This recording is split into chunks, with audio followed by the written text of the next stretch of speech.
So I have to admit that I preview read chapter 4 before reading it aloud to you because I was really excited to learn more about early Ouden. So I have some questions about him. Like I mentioned yesterday, I think he's really quirky. I'm also starting to think that he's very misunderstood. Um, I'm curious about why he has this whole little room in the school basement. So there are a lot of thoughts that are popping up for me right now. So I began to read chapter 4 yesterday, and I will read it for you today. I will mention that in chapter 4, Early begins to kind of talk about this storytelling that he does, and near the end of the chapter, it goes into one of Early's stories called The Stargazer. So it's kind of an awkward transition if you're not actually looking at the book. So I will kind of signal to you when that's about to happen so you guys can prepare mentally. All right, this is chapter 4 in Navigating Early by Clare Vanderpool. Who's buried? I asked. Mozart. He gestured toward the record. He's somewhere in Vienna, but there's no gravestone with his name to mark where he's actually buried. Do you think he wanted it that way? To let his music live on, with him unencumbered by praise and accolades? I wasn't sure what unencumbered meant, and I thought an accolade might be a drink, so I just said what I thought had to be obvious. I don't know. I think he wanted it that way. He wanted to be buried in the white space. Do you hear it? The boy talked funny, a little too loud, a little too flat. I listened, but all I heard was the sound of the record spinning at its end. Nothing's playing. You'll have to move the needle. No, Mozart is only for Sundays. You were upset when you ran down here, so I put on the white space for you, to calm you down. That's what I do when I'm upset. I listen to the white space. Do you feel better? Yes, thanks. I knew this kid was strange. I was just trying to gauge how strange. So far, I knew he stacked sandbags against the ocean, skipped every class but math, and apparently lived in the basement of his own school. The way he dressed was normal enough, if a bit overly careful. His plaid shirt neatly tucked into his khaki pants, and his hair spit-combed down with a tuft that had sprung free in the back. Still, the question remained. Was he straitjacket strange, or just go off by yourself at recess and put your bugs in your nose strange? I knew a kid who used to do that in second grade. I was still making up my mind when he handed me a pair of neatly folded khaki pants and an Oxford shirt, along with some deck shoes. There's underwear in the left shoe and socks in the right shoe. Is that the way you do it? That's fine, I said. Thanks. I didn't make a habit of putting socks or underwear in either shoe, but it was a nice gesture, so I went ahead and crossed straitjacket strange off the list of possibilities. Pulling on the dry clothes, I was surprised that they were a little too big on me because Early was kind of scrawny. Slipping on the shoes and socks, I looked around at the unusual array of hammers, chalkboards, and record albums. What is this place? It's my workshop. My father wouldn't let me have a workshop at home. He said I would be the death of him, but I wasn't. It was his heart. He had a heart attack. I see, I said, even though I didn't. But doesn't the custodian work here? No, Mr. Wallace is the custodian, and he didn't like me hanging around down here, so he set up a new shop in the basement of the middle school. Plus, he likes to tipple. That means he likes to sneak a drink of alcohol once in a while. He also calls it taking a wee half. My favorite is when he says he's going for a swally, but he prefers to go for a swally without anybody around. Right, I said slowly, thinking Early knew a lot more than I'd given him credit for. So are these your dad's records and chalkboards? No, he doesn't own anything anymore because he's dead. Early picked up a piece of chalk, and with what could only be called delicate hands, he began adding numbers to a series of numbers already on the chalkboards.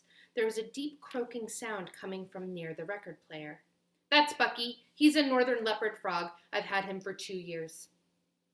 What about your mom? She never had a frog. No, I mean, where is she? She died when I was born early. Ha ha, now we're getting somewhere. So you live down here in the custodian's room? Yes, I lived in the dorm until last year, but it was loud. I like it here. It's warm and quiet. And if Mozart is for Sundays, who do you listen to the rest of the week? Louis Armstrong on Mondays, Frank Sinatra on Wednesdays, and Glenn Miller on Fridays, unless it's raining. If it's raining, it's always Billie Holiday. What about Tuesday, Thursday, and Saturday? I asked. Those days are quiet, unless it's raining. I shrugged. Okay, what's all this? I gestured to the numbers on the chalkboard. He picked up where he'd left off, writing numbers on the board, one after another. 806613001927. ... This is the part where Pi gets lost in a hurricane and saved by a whale, and he washes up on the shores of a tropical island right before the volcano blows. I was leaning back toward the straitjacket, kind of crazy. Then I asked Early Ouden, the strangest of boys, the most important of questions. Who is Pi? Suddenly, Early looked up from his numbers and locked me in his gaze, as if I were the one who should be wearing a straitjacket. No, I think it was more of a look of him trying to decide if he could trust me. His eyebrows drew together, and he paused, chalk in hand. Finally, he took the eraser from its ledge and, standing on tiptoes, erased the hundreds of numbers that were written in neat lines all across the board. It's better if you start from the beginning. He took up a piece of chalk in his slender fingers and wrote 3 numbers and a decimal point on the board. 3.14.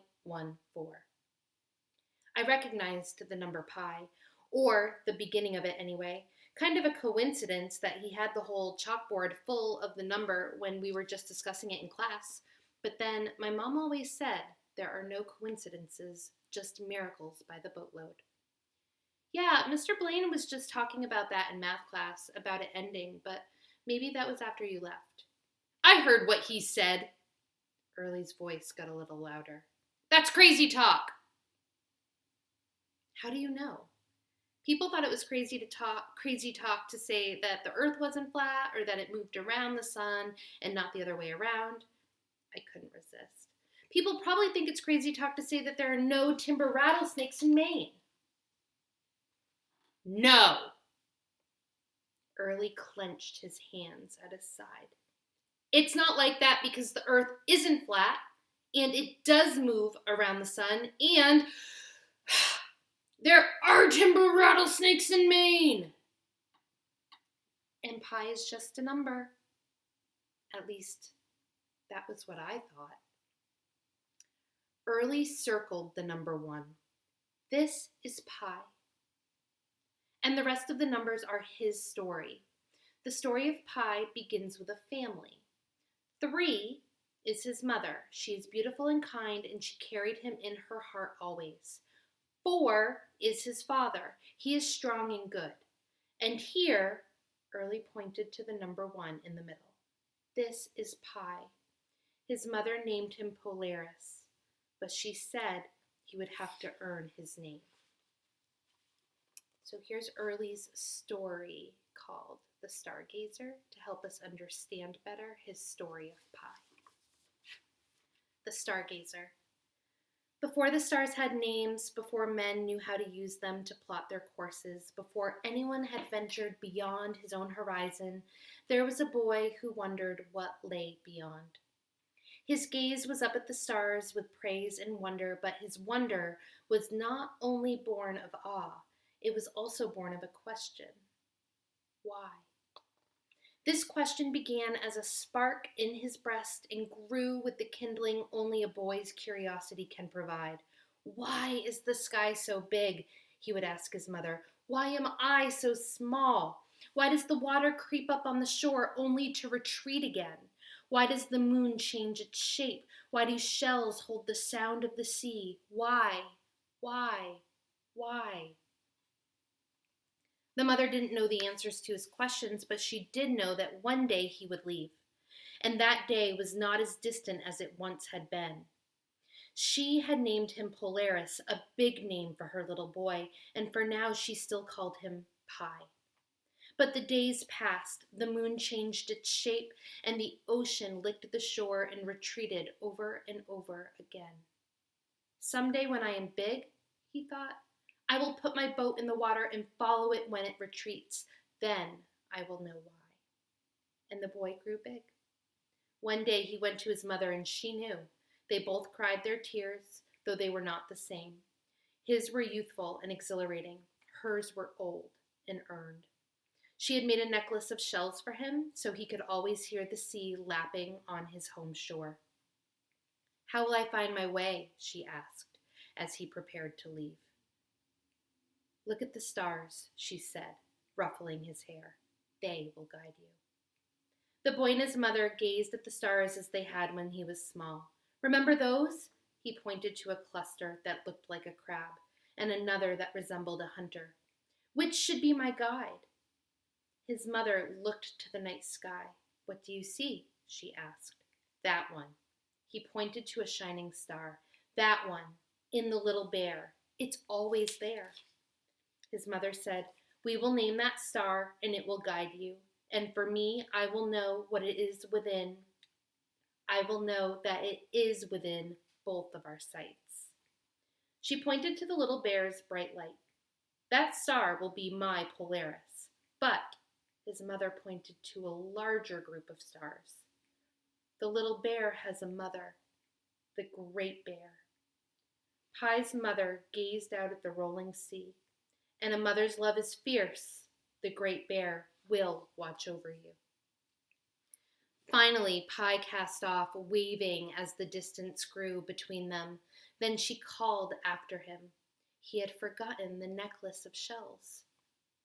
Too late, he called from a ways offshore. I'll get them when I return. She watched as her son became the first to take the questions burning in his chest and set off by the light of the stars. Her Polaris would be the first navigator, but Pi had not yet earned his name. So, just in case you can't wait, Chapter 5 begins with Early continued writing numbers on the chalkboard as he told his story of Pi, but the talk of stars had taken me back to the one place I didn't want to be. So that story definitely had some kind of impact on Jack, and we will learn what that impact was in our next video when I read Chapter 5 aloud. See you later.